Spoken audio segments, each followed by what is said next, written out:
حضرت عمر رضی اللہ عنہ کا قصہ۔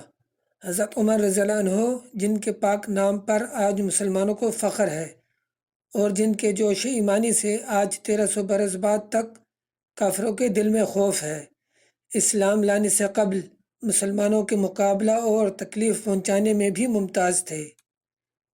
نبی اکرم صلی اللہ علیہ وسلم کے قتل کے در پہ رہتے تھے۔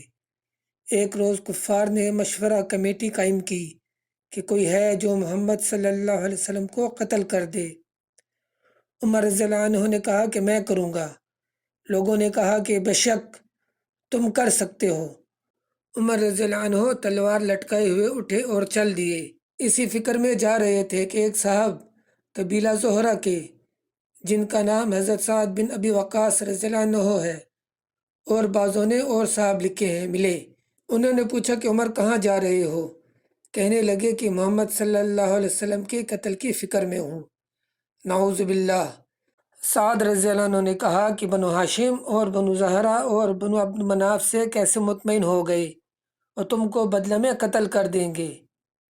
اس جواب پر بگڑ گئے اور کہنے لگے کہ معلوم ہوتا ہے کہ تو بھی بے دین یعنی مسلمان ہو گیا، لا پہلے تجھی کو نمٹا دوں۔ یہ کہہ کر تلوار سونت لی اور حضرت سعد رضی اللہ عنہ نے بھی یہ کہہ کر کہ ہاں میں مسلمان ہوں، تلوار سنبھال لی۔ دونوں طرف سے تلوار چلنے کو تھی کہ حضرت سعد رضی اللہ عنہ نے کہا کہ پہلے اپنے گھر کی خبر تو لے، تیری بہن اور بہنوئی دونوں مسلمان ہو چکے ہیں۔ یہ سننا تھا کہ غصہ سے بھر گئے اور سیدھا بہن کے گھر گئے۔ وہاں حضرت خباب رضی اللہ عنہ کواڑ بند کیے ہوئے ان دونوں میاں بیوی کو قرآن پڑھا رہے تھے۔ حضرت عمر رضی اللہ عنہ نے کواڑ کھلوائے۔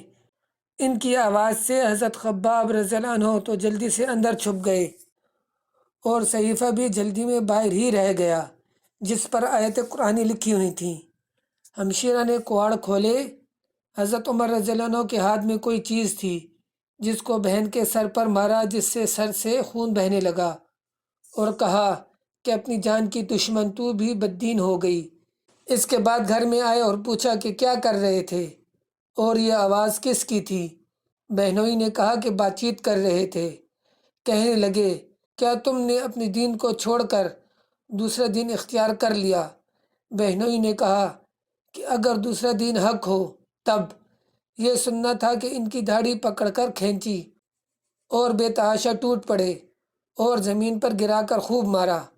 بہن نے چھڑانے کی کوشش کی تو ان کے منہ پر ایک تمانچہ اس زور سے مارا کہ خون نکل آیا۔ وہ بھی آخر عمر رضی اللہ عنہ ہی کی بہن تھیں۔ کہنے لگیں عمر، ہم کو اس وجہ سے مارا جاتا ہے کہ ہم مسلمان ہو گئے۔ بے شک ہم مسلمان ہو گئے ہیں، جو تجھ سے ہو سکے کر لے۔ اس کے بعد حضرت عمر رضی اللہ عنہ کی نگاہ اس صحیفہ پر پڑی جو جلدی میں باہر رہ گیا تھا اور غصہ کا جوش بھی اس مار پیٹ سے کم ہو گیا تھا اور بہن کے اس طرح خون میں بھر جانے سے شرم بھی آ رہی تھی۔ کہنے لگے اچھا مجھے دکھلاؤ یہ کیا ہے؟ بہن نے کہا کہ تو ناپاک ہے اور اس کو ناپاک ہاتھ نہیں لگا سکتے۔ ہر چند اصرار کیا مگر وہ بے وضو اور غسل کے دینے کے تیار نہ ہوئی۔ حضرت عمر رضی اللہ عنہ نے غسل کیا اور اس کو لے کر پڑھا۔ اس میں سورہ طٰہٰ لکھی ہوئی تھی۔ اس کو پڑھنا شروع کیا اور إنني أنا الله لا إله إلا أنا فاعبدني وأقم الصلاة لذكري تک پڑھا تھا کہ حالت ہی بدل گئی۔ کہنے لگی کہ اچھا مجھے محمد صلی اللہ علیہ وسلم کی خدمت میں لے چلو۔ یہ الفاظ سن کر حضرت خباب رضی اللہ عنہ اندر سے نکلے اور کہا اے عمر، تمہیں خوشخبری دیتا ہوں کہ کل شب پنجشنبہ میں حضور اقدس صلی اللہ علیہ وسلم نے دعا مانگی تھی کہ یا اللہ، عمر اور ابو جہل میں جو تجھے زیادہ پسند ہو اس سے اسلام کو قوت عطا فرما۔ یہ دونوں قوت میں مشہور تھے۔ معلوم ہوتا ہے کہ حضور صلی اللہ علیہ وسلم کی دعا تمہارے حق میں قبول ہو گئی۔ اس کے بعد حضور صلی اللہ علیہ وسلم کی خدمت میں حاضر ہوئے اور جمعہ کی صبح کو مسلمان ہوئے۔ ان کا مسلمان ہونا تھا کہ کفار کے حوصلے پست ہونا شروع ہو گئے، مگر پھر بھی یہ نہایت مختصر جماعت تھی اور سارا مکہ بلکہ سارا عرب، اس لیے اور بھی جوش پیدا ہوا اور جلسے کر کے مشورہ کر کے ان حضرات کو ناپید کرنے کی کوشش ہوتی تھی اور طرح طرح کی تدبیریں کی جاتی تھیں۔ تاہم اتنا ضرور ہوا کہ مسلمان مکہ کی مسجد میں نماز پڑھنے لگے۔ حضرت عبداللہ بن مسعود رضی اللہ عنہ فرماتے ہیں کہ عمر رضی اللہ عنہ کا اسلام لانا مسلمانوں کی فتح تھی اور ان کی ہجرت مسلمانوں کی مدد تھی اور ان کی خلافت رحمت تھی۔